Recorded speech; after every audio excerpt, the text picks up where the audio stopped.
My name is Dr. Uttam Jakoji Sonkamble. I am working as assistant professor in BMCS College of Social Work, Chopda. I am very much happy to here with you in this session, and my topic is demographic dividend of youth and its implications in India. From last one day and 1.5 days, we are here discussing about all the aspects of the youth and the statistics of youth. So I will not take this much time in the introduction. The objective of my study is to present the project paper aims to find out youth population and its implications on development. The secondary data source has been used for this paper, like various government reports and NSSO data and other census data. Okay.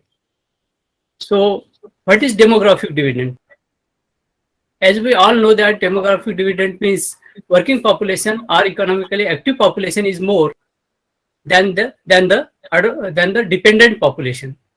According to the United Nations Population Fund (UNFPA), demographic dividend means the economic growth potential that can result from a shift in a population age structure, mainly when the share of the working age population 15 to 64 years is larger than the non-working age share of the population, that is 14 to 65 years. Younger age population over the years. This is the projections made by some. I have taken this from the Government of India's website, Niti Aayog, and it shows that in 2015, the median age of the India's population is 27 years, and it is in 2030, it will be 31 years median age of the population, and at the 2050, it will be 37 years median age of the population. So India is the youngest population, and there is a positive growth of youth population from 2015 to up to 2050.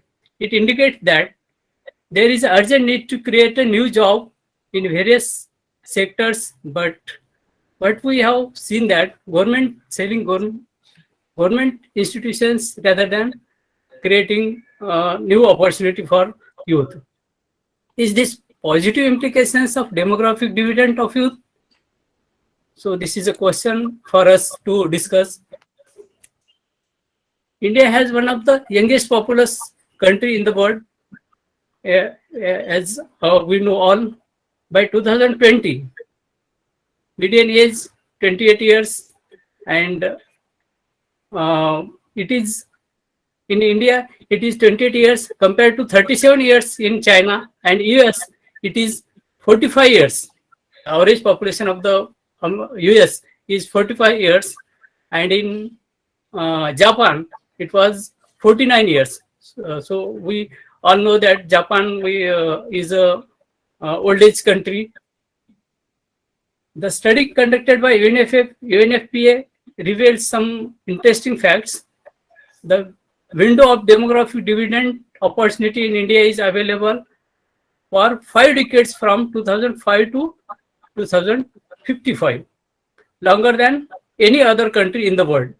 So it is a very good opportunity and very bright scope for youth in India, because from 2005 onwards up to 2050 to 56, we are having the youngest population, and working age population is more than the dependent population.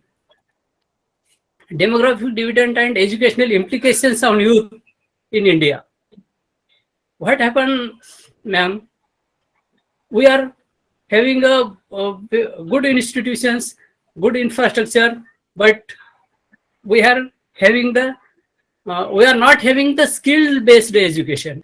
We focus on universalization of education, not on quality of education. U and Q syndrome is there. Our education system and educational universities and colleges are running those courses that which courses are not useful in the industry. Theory oriented courses are uh, less important to the practical. Generally, in Japan, high school students wish to make a small and simple robot up to completing his high school education. But in our country, what happened?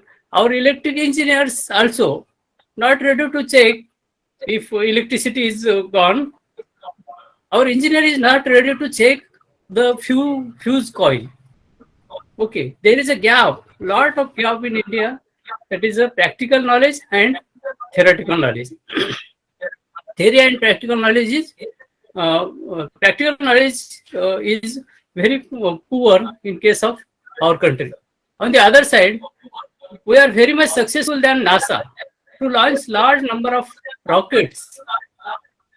Okay, it indicates that there is a huge variation in the rural to urban, urban to metro, poor to rich. There is a lot of variation in the quality of education in these groups. State-wise variation also there. Kerala has 100% literacy, but so many states, regions, caste, tribe having less than 50% of literacy. The education policy is same. India is running same policy, but some states are improved in the education and some states are far behind from the state average.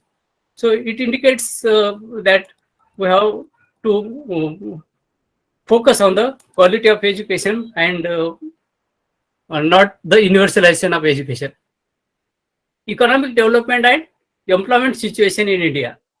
This is a recent CIME report, and I took this statistics from that report. It shows that up to 1970 to 1980, the GDP growth rate was 3 to 4%, but the employment generation rate was only 2%. So it is a gap, and we are not able to produce. We are not able to give jobs to youth. But since 1999 to 2004, the GDP growth has been increased in the positive direction, and employment job creation was come down to 1%. We are superpower. We are talking about we will become a superpower in case of in various areas, but as far as job is concerned, we are lacking behind. One of the major reasons of unemployment in India is no job growth.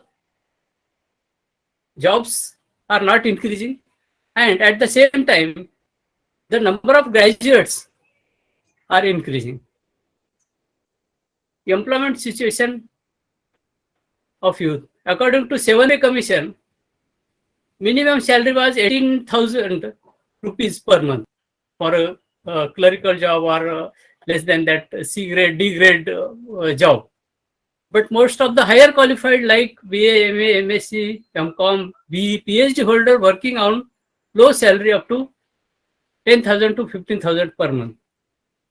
Higher qualified student applying to Talati, clerical jobs, police constable.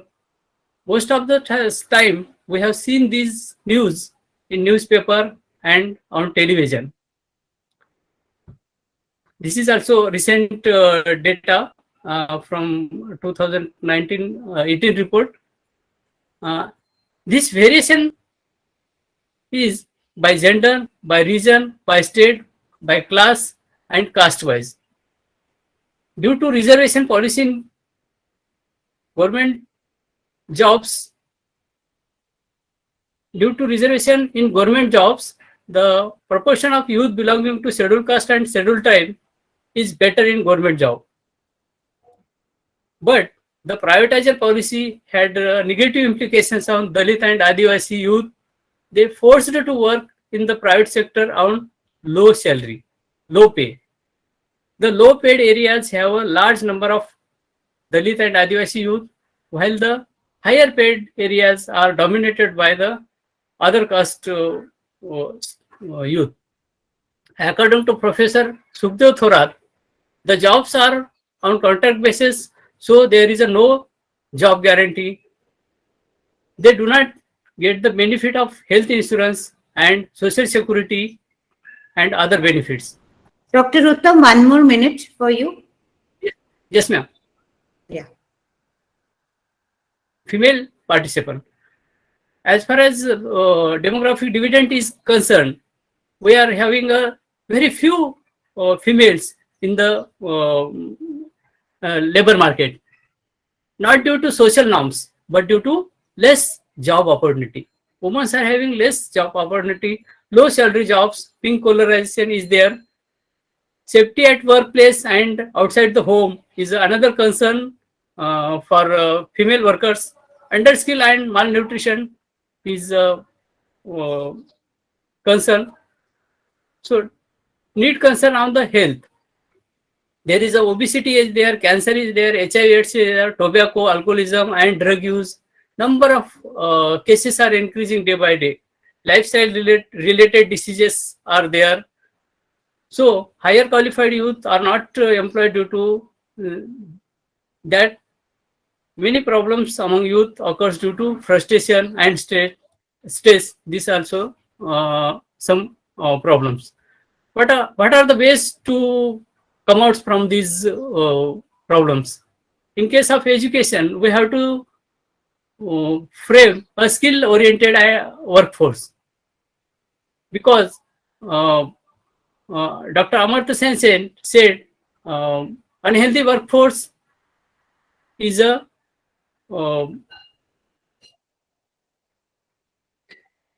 unhealthy workforce is not good for development of a nation. Quality orientation education need investment in education as per the GDP. Practical based education, industry driven syllabus has to be implemented in education, colleges and universities. Choice based and need based education.